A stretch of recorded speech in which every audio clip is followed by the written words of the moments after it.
നമസ്കാരം, ചേഞ്ച് എന്ന നമ്മുടെ ചാനലിലേക്ക് ഏവർക്കും സ്വാഗതം. നമ്മളൊപ്പം നമ്മുടെ സുഹൃത്തും നമ്മുടെ വഴികാട്ടിയൊക്കെ ആയ ജോസഫ് സാർ വന്നിട്ടുണ്ട്. നമസ്കാരം സാർ. നമസ്കാരം. ഓണത്തിന്റെ എല്ലാവിധ ആശംസകളും ആദ്യമേ തന്നെ നേരുന്നു. എല്ലാവിധ ആശംസകളും ഷൈജിനും അതുപോലെ നമ്മുടെ പ്രേക്ഷകർക്കും എല്ലാവർക്കും നേരുകയാണ്. അന്നേരം വളരെ ഐശ്വര്യത്തിന്റെ സമൃദ്ധിയുടെ ഒരു കാലഘട്ടമായിരുന്നു കേരളത്തിൽ പണ്ട് മഹാബലി ഭരിച്ചിരുന്ന കാലത്ത് ഉണ്ടായിരുന്നത്. നമ്മുടെ കുട്ടിത്വ കാലത്ത് വളരെ സജീവമായിരുന്ന പല കാര്യങ്ങളും ഇന്ന് ഉണ്ടോ എന്ന്, അത്തപ്പൂക്കളം മാതിരിയുള്ള കാര്യങ്ങളൊക്കെ ഇന്നും നടക്കുന്നുണ്ട്. പക്ഷെ അന്നത്തെ ഒരു ജനങ്ങളുടെ ഇടയിലെ ഒരു സഹകരണം ഇന്നുണ്ടോ എന്നുള്ള ഒരു സംശയം ഉടലെടുക്കുന്നുണ്ട്. താങ്കളുടെ ഒരു അഭിപ്രായത്തിൽ അതിനെ എങ്ങനെയാണ് താങ്കൾ കാണുന്നത്? ഷൈജു പറഞ്ഞ പോലെ പഴയകാല ഓണവും ഇന്നത്തെ കാലത്തിലെ ഓണവും തമ്മിൽ വളരെയേറെ വ്യത്യാസമുണ്ട്. പറഞ്ഞു കഴിഞ്ഞാൽ ഒരു ഫിസിക്കൽ ഓണത്തിൽ നിന്ന് ഒരു ഡിജിറ്റൽ ഓണത്തിലേക്ക് മാറിയ പോലാണ്. പണ്ട് ഓണം എന്ന് പറഞ്ഞാൽ ആഘോഷമല്ലായിരുന്നു നമുക്ക്. അതായത് എല്ലാവരും പിള്ളേരെല്ലാം കൂടെ കളിക്കാൻ ഇറങ്ങുന്നു, അവിടെ തുമ്പിതുള്ളിൽ നടക്കുന്നു, ഊഞ്ഞാലാട്ടം നടക്കുന്നു, എന്തൊക്കെ ബഹളങ്ങളായിരുന്നു. അതെല്ലാം മാറി ഇന്ന് പിള്ളേര് ടിവിയുടെ മുന്നിൽ ആയിരുന്നു ഓണം ആഘോഷിക്കുന്ന ഒരു നിലയിലേക്ക് മാറിയിരിക്കുന്നു. ഇവർ മുതിർന്നവരാണെങ്കിൽ പോലും. ഇന്ന് ഊഞ്ഞാലാട്ടം തന്നെ ഉണ്ടോ എന്നുള്ളത് എനിക്കൊരു സംശയമുണ്ട്. കാരണം നമ്മുടെയൊക്കെ ഇപ്പൊ നാട്ടിൻപുറങ്ങളിൽ പണ്ട് ഊഞ്ഞാലാട്ടം, അതുപോലെ എല്ലായിടത്തും തന്നെ ഊഞ്ഞാല് ഓണത്തിന്റെ ഒരു സിമ്പലായിരുന്നു. ഊഞ്ഞാലാട്ടം ഉണ്ടോ എന്ന് തന്നെ സംശയം. അതെ, ഊഞ്ഞാലാട്ടമൊക്കെ ശരിക്കും പറയാൻ ഒരു നൊസ്റ്റാൾജിയാ ഞാനിപ്പോൾ ഓർക്കുന്നത്. അതായത് ഊഞ്ഞാലിലാടി കുതിച്ചു പാഞ്ച് എന്നിട്ട് അവിടെ ആയവെടുത്ത് പോകുന്നു. അവിടെ എന്തോ കടിച്ചെടുക്കാൻ വേണ്ടിയിട്ട് കുറെ സാധനങ്ങൾ അവിടെ കെട്ടിയിടും. അപ്പൊ ഊഞ്ഞാലയിൽ ആടി ചെന്ന് കടിച്ചെടുക്കാന്നൊക്കെ പറയുന്ന ഒരു വാശിയായിരുന്നു. എന്നാ ത്വരയായിരുന്നു പിള്ളേർക്ക്. ഊഞ്ഞാലിന്റെ ചോട്ടിന്ന് ആൾക്കാർ മാറില്ലായിരുന്നു. ഇന്നൊരു അസോസിയേഷൻ ലെവലിലോ അല്ലെങ്കിൽ ഒരു സംഘടനാ ലെവലിലോ മാറിയിട്ടുണ്ട് എന്നൊരു നമുക്ക് പറയേണ്ടി വരും അല്ലേ? കറക്റ്റ്. അതായത് ഇന്നിപ്പോ ഏത് പരിപാടി നോക്കിയാലും ഈ പറഞ്ഞിരിക്കുന്ന പോലെ ഏതെങ്കിലും ഒരു റെസിഡൻസ് അസോസിയേഷൻ ആണെങ്കിൽ അങ്ങനെ, അല്ലെങ്കിൽ വേറെ ഏതെങ്കിലും പള്ളികളിലാണെങ്കിൽ അങ്ങനെ, അമ്പലങ്ങളിലാണെങ്കിൽ അങ്ങനെ, പല സംഘടനകളുടെ വകയായിട്ട് ഓണാഘോഷം നടക്കുന്നു. നല്ല കാര്യങ്ങളാണ് അങ്ങനെ നടക്കുന്നത്. പക്ഷെ എങ്കിലും അതിന്റെ ആ ഒരു തനി മലയാളി തനിമ അല്ലെങ്കിൽ ഒറിജിനാലിറ്റി എവിടെയോ നഷ്ടപ്പെട്ടോ എന്നൊരു തോന്നലുണ്ട്. കൂട്ടായ്മ പൂർണ്ണമായിട്ട് വരുന്നില്ല. കറക്റ്റ്. മറ്റേത് എനിക്ക് തോന്നുന്നു എന്റെയൊക്കെ ശേഷമൊക്കെ നമ്മൾ ഓരോ വ്യക്തിയും ആ ഓണത്തിന്റെ അകത്ത് അന്നത്തെ പരിപാടിയുടെ കാര്യത്തിലാണേലും അത് സംഘടിപ്പിക്കുന്ന കാര്യത്തിലാണേലും ഇപ്പൊ പൂക്കളം ഉണ്ടാക്കാൻ വേണ്ടി പോകുന്ന കുട്ടികൾ ഒന്നിച്ചു പോകുന്നു. അതുപോലെ തന്നെ മുതിർന്നവരാണെ പോലും കൂടെ കൂടുന്നു. ഇപ്പൊ അത്തപ്പൂക്കളം ഇടാനും. എന്നാൽ ഇന്ന് അതൊരു കുറച്ച് വ്യക്തികൾ ഓർഗനൈസ് ചെയ്യുന്നു, അതിന്റെ ഭാഗമാക്കായിട്ട് ബാക്കിയുള്ളവർ പോകുന്നു. എനിക്ക് തോന്നുന്നു ഇപ്പൊ പലരും പോകുന്ന ആ പരിപാടിയുടെ ഇപ്പൊ സദ്യ ഉണ്ണാനാണെങ്കിൽ ആ സദ്യ ഉണ്ണുന്ന സമയത്ത് മാത്രമാണ് കുറച്ച് ആൾക്കാരുടെ ഒരു ഓർഗനൈസേഷൻ ബാക്കിയുള്ളവര് അതിൽ ഭാഗമാക്കാകുന്നു. ശരിക്കും ഓണത്തിന്റെ അകത്തൊരു സംയോജനം ഇല്ലെന്ന് തോന്നുന്നു. അതെ, അത് കുറഞ്ഞിട്ടുണ്ട് എന്നുള്ളത് വാസ്തവമാണ്. പക്ഷെ എനിക്കത് ഇപ്പം കുറച്ചു കാലമായിട്ട് നമ്മുടെ ചെറുപ്പകാലം കഴിഞ്ഞിട്ട് കുറച്ചുകൂടെ കഴിഞ്ഞപ്പോഴത്തേക്ക് ഇത് ഒരുമാതിരി ഇല്ലാത്തൊരു പരുവത്തിലെത്തി. പക്ഷെ ഇപ്പം റെസിഡൻസ് അസോസിയേഷനാണെങ്കിലും വിവിധ സംഘടനകളാണെങ്കിലും നടത്തിയിട്ട് ഇച്ചിരൂടെ ആക്റ്റീവായിട്ട് വരുന്നുണ്ട്. ഒന്നുമില്ലാത്തതിലും ഭേദമാണല്ലോ ഈ പറഞ്ഞിരിക്കുന്ന നമ്മുടെ പഴയ മലയാളി ഓർമ്മകൾ. പ്രത്യേകിച്ച് ഓണം എന്ന് പറഞ്ഞു കഴിഞ്ഞാൽ മലയാളിക്കൊരു നൊസ്റ്റാൾജിയാണ്. അപ്പോൾ ഇപ്പൊ ഞാൻ പലരോടും ചോദിക്കുമ്പം എന്തായി ഓണം എന്താന്ന് ചോദിച്ചാൽ കിട്ടുന്ന മറുപടി, എന്താ ഓണം, ഓണത്തിന്റെ അന്ന് രാവിലെ ഒന്ന് ഇറങ്ങണം, പിന്നെ ഉച്ചയ്ക്ക് ചെറുതായിട്ടൊന്ന് മിന്നിക്കണം, ആ ഒരു നിലയിലേക്ക് മാറി. കറക്റ്റ്. അത് ഞാനിപ്പോഴും ഓർക്കുന്നത് നമ്മുടെ ചെറുപ്പകാലങ്ങളിലെ ഞങ്ങളുടെ ആ ചുറ്റുവട്ടത്ത് കുറെ ആൾക്കാർ കൂടുമായിരുന്നു കേട്ടോ. അപ്പം അതിൻ്റെ അകത്ത് നന്നായിട്ട് ഈ തുമ്പിതുള്ളലും പരിപാടിയൊക്കെ അവതരിപ്പിക്കുന്ന കുറെ സ്ത്രീകളുണ്ടായിരുന്നു. ഞാനിപ്പോഴും ഓർക്കുന്നു. അമ്മിണി എന്ന് പറഞ്ഞിട്ടൊരു വളരെ വളരെ പ്രസിദ്ധമായിട്ട് വളരെ നന്നായിട്ട് തുമ്പിതുള്ളിൽ നടത്തിക്കൊണ്ടിരുന്ന ഒരു പുള്ളിക്കാരി ഉണ്ടായിരുന്നു. അവൻ മരിച്ചുപോയി. പക്ഷെ പുള്ളിക്കാരി ഇപ്പോൾ ഓർക്കുന്നു ശരിക്കും പറഞ്ഞിട്ട്. അപ്പൊ നന്നായിട്ട് പാട്ട്, എന്തോ പാട്ട്, ആൾക്കാരെല്ലാം കൂടെ കൂടി നിന്ന് പാടുക. ഞാനിപ്പോഴും ഓർക്കുന്നു പാട്ടൊക്കെ പലതും. എന്തോ ഒന്നാം ഗണപതി ഭഗവതി ഓഹോ നിന്നുടെ മുടിക്കെട്ടിൽ മുല്ലപ്പൂവാസന എനിക്കാരും തന്നതുമല്ല, ഞാൻ ഒട്ടെടുത്തതുമല്ല. പിച്ചകത്തിനരികെ കൂടി പകിട കളിക്കാൻ പോയപ്പോൾ പിച്ചകത്തിൻ കൊമ്പൊടിഞ്ഞിട്ടെൻമുടിയിൽ ചൂടിയ പൂ. അല്ല, ഞാനിപ്പോൾ ഓർക്കുക. ഓണം വന്നത് നന്നായെന്ന് എനിക്ക് തോന്നുന്നത്. കാരണം ഇങ്ങനെ ഒരു പാട്ട് പാടാനുള്ള വാസന ഉണ്ടെന്നുള്ള ഞാൻ ഇപ്പോഴാണല്ലോ ഇത് പാട്ട് പാടിയോ എന്നുള്ള എനിക്ക് സംശയമുണ്ട്. ഇങ്ങനെയൊക്കെയാണ് അവര് പാടിയത്. ഇങ്ങനെയൊന്നും അല്ല, നല്ല വൃത്തിക്കാ പാടിയിരുന്നത്. എന്നാലും പാട്ട് നന്നായിരുന്നു. അതെ. പിന്നെ കളികൾ എന്തെല്ലാം കളികള്. ഷൈജു പറഞ്ഞല്ലോ, നമ്മളിവിടെ അതാ കബഡി കളി, കുടുകുടു കളി, പിന്നെ അല്ലാതെ ഈ ഊഞ്ഞാലാട്ടം തന്നെ ഒരു മത്സരമായിരുന്നു.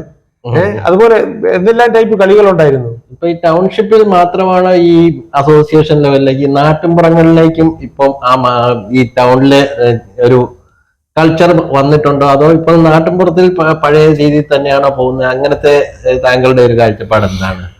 നാട്ടിൻപുറങ്ങളിൽ ഇപ്പം ഒരു വ്യത്യാസം ശരിക്കും എന്താണെന്ന് ചോദിച്ചാല്, പണ്ട് കാലങ്ങളില് നമ്മൾ ഓർക്കുന്നു എങ്ങും മതിലുകളില്ല.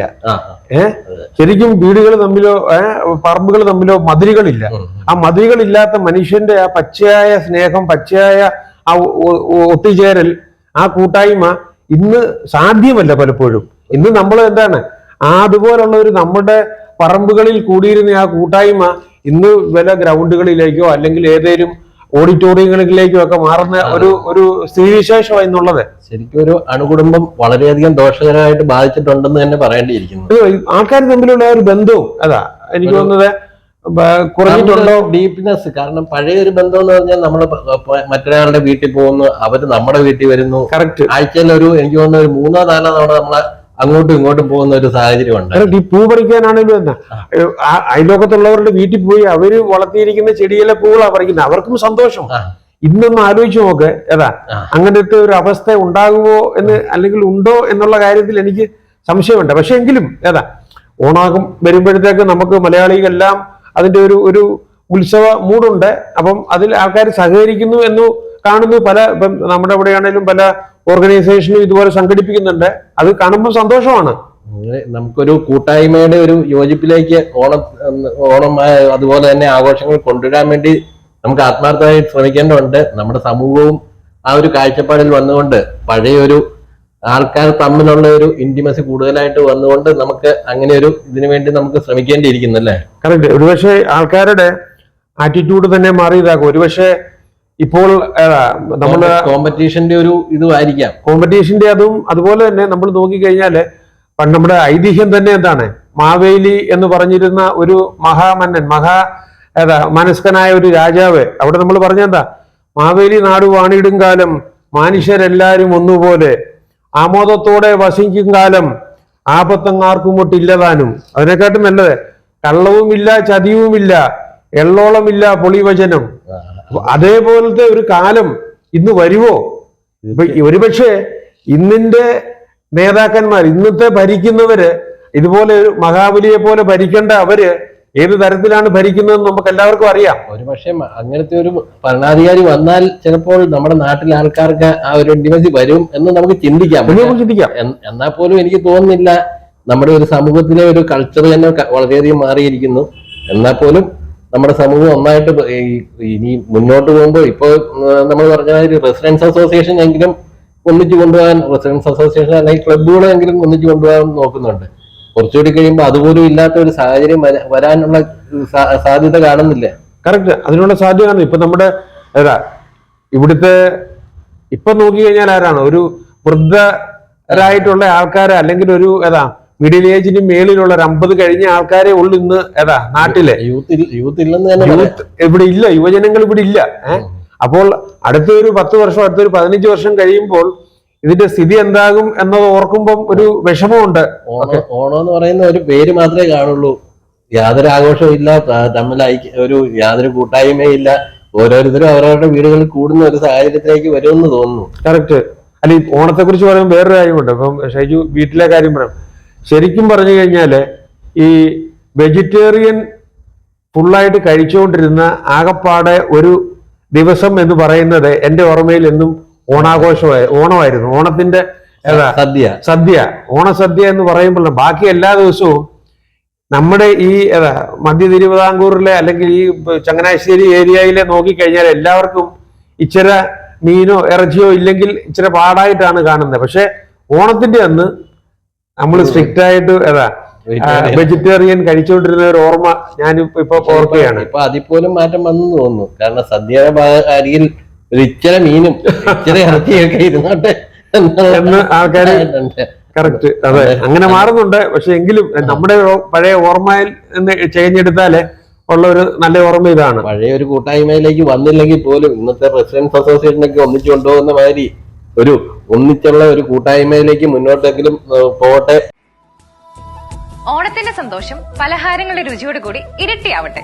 ഓരോ നിമിഷവും മധുരിപ്പിക്കാൻ ജീസ് ഫുഡ് പ്രൊഡക്ട്സിന്റെ ഹൃദയം നിറഞ്ഞ ഓണാശംസകൾ. Jees food products ഇടിഞ്ഞില്ലം, Thiruvalla. ഏതാ ശരിക്കും പറഞ്ഞാൽ ആൾക്കാരെല്ലാം വിളവെടുപ്പ് നടത്തുന്നു, അതിന്റെ ഒരു ആഘോഷം.